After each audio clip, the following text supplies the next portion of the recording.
કંપનીમાં આવીને વિચાર્યું કે હું ક્યાં કામ કરું છું, શું વર્ક કરું છું, એનો થોડો બ્લોગ બતાવીને તમને શૂટ કરીને બતાવું, તો એના માટે બ્લોગ શૂટ કર્યો છે। તો બસ તમને બતાવું કહું ક્યાં કામ કરું છું, કઈ રીતે કરું છું, એ બધું બતાવું છું। તો બ્લોગમાં જોઈ લો અને તમારો સાથ સહકાર અને સપોર્ટ આપતા રહેજો। તો બસ આ બ્લોગમાં ચલો તાન બતાવીએ આપણે શું કામ કરીએ છીએ, વર્કિંગ મેથડ થોડી બતાવીએ, જેથી બતાવાય એટલે આજ થોડો ફ્રી ટાઈમ હતો એટલે વિચાર્યું ચલો શૂટ કરીને બતાવી દઈએ। તો જોઈ લ્યો તાન। તો મિત્રો સૌથી પહેલાં આ જે દેખાય છે ટાંકણા છે, આપણે માલ ભરીએ છીએ એ માલ ઉપર મૂકવાના ટાંકણા છે। આ એને ટાંકણા ભરવાના મોલ છે। તો આ મોલ ઉપર આ બે ફનલ, બે નારચા લગાવી દેવાના છે અને એના અંદર સ્લીપ એટલે કે જે માટીનો રગડો હોય એ નાખવાનો રહે છે, તેથી તે જામે છે। અને આ જોઈ લો આ માલ ઉપર એ ટાંકણા ફિટ થાય છે મિત્રો।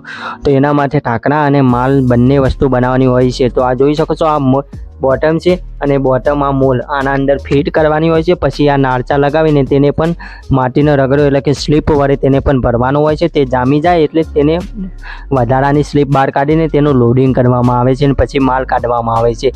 તો મિત્રો તમે જોઈ શકો છો આવા ઘણા બધા મોલ છે, ઘણા બધા માલ અમે બનાવીએ છીએ દરરોજના। આ મોટા માલ છે, પીસ છે કે જે પીસ બહારના લોકો વધારે બનાવે છે, જે બહારથી કામ કરવા આવે છે એ લોકો મોટા પીસ જરૂર વધારે બનાવે છે, કેમ કે આમાં ટાઈમિંગ વધારે હોય છે અને કામ પણ થોડું વધારે હોય છે, જેના કારણે આની પ્રાઇસ પણ એટલે કે એક પીસની પ્રાઇસ પણ અમારા માલ કરતાં વધારે હોય છે। આ જોઈ શકો છો તેના મોટા મોલના સામે દેખાય એ મોલ છે। તો એ મોલમાં તેઓ માલ બનાવે છે, જે સામે દેખાય છે એવો માલ। પણ આપણે એ બેઝિકલી એ કામ નથી કરતા, આપણે આ નાના પીસ બનાવીએ છીએ અને તેની સાથે પેલા ઢાંકણા રહ્યા એ ઢાંકણા બનાવીએ છીએ। તો વિચાર્યું ચલો ભાઈ આપણા બ્લોગમાં શૂટ કરી લઈએ કે આપણે શું અને કેવું કામ કરીએ છીએ। તો જોઈ લો આ ઉપર સૂકો માલ છે, આ સૂકા માલને ફિનિશિંગ કરીને આગળ મોકલવાનો હોય છે।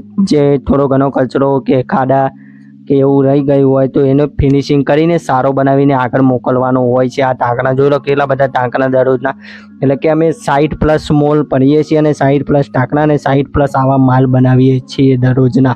તો મિત્રો એ અમારું બેઝિકલી આયરું જ કામ છે, આ કામ છે આ બનાવવાના અને એને ફિનિશિંગ કરીને આગળ મોકલવાના। તો મિત્રો આ પેપર છે, આ વાઇબ્રેશન ફાઇલો છે, એના થ્રુ માલનું ફિનિશિંગ કરવામાં આવે છે। જે આ સેમ્પલ છે જોઈ લો તમે, માલનું ફિનિશિંગ કરેલું આપણે રાખેલું છે।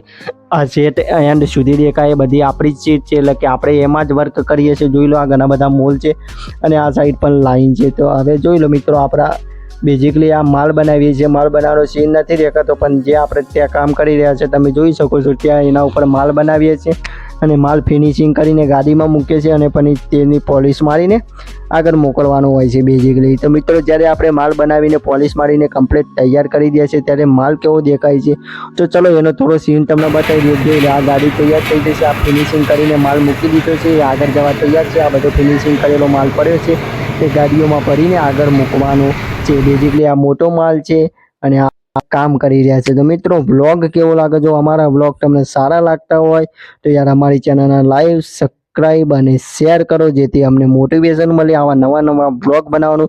બેઝિકલી આજનો બ્લોગ હતો કેમ કે કંપનીમાં તેને વિચાર્યું કે ચલો ભાઈ આજે આપણે શું કામ કરીએ છીએ અને કઈ રીતે કરીએ છીએ, તો એનો થોડો બ્લોગ શૂટ કરી દઈએ। આ તો ખાલી સેમ્પલ બતાવ્યું છે, જો આખી પ્રોસેસ જોઈએ કે અમે કઈ રીતે આમાં વર્ક કરીએ છીએ, કઈ રીતે કાચો માલ કાઢીએ છીએ, બનાવીએ છીએ, જાણવું હોય તો કમેન્ટ કરજો। ફૂલ ડિટેલ વ્લોગ લઈને આવી જશે કે શરૂઆતથી લઈને એ માલ બનવાની પ્રોસેસ સુધી અમે કઈ રીતે કામ કરીએ છીએ એ જાણવું હોય તો કમેન્ટ કરજો, એના ઉપર પણ ફૂલ વ્લોગ આવી જશે। મળીએ નવા